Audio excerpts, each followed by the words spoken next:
Trade Council's club can clinch a playoff berth. With a win tonight, they win. It doesn't matter what anyone else does. If the Reds defeat the Brewers tonight, the Cubs and Mets both have to lose for them to clinch a playoff spot.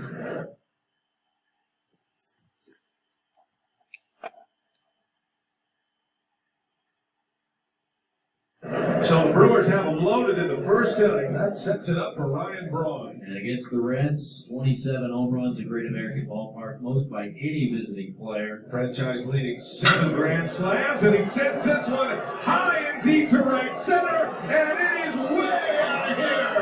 A grand slam from Ryan Braun, the 8th of his career, and the Brewers off with a bang tonight. Well, the guy still has it. The Brewers are 3 outs away.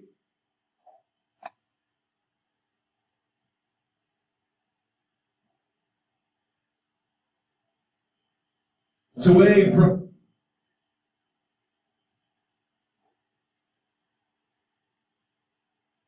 securing a postseason bid. Brewers had a postseason clinch in St. Louis last year, and then had another celebration at Wrigley Field to win the division.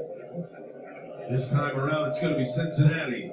Out number 1. There's a bouncing ball. Arcia across the diamond.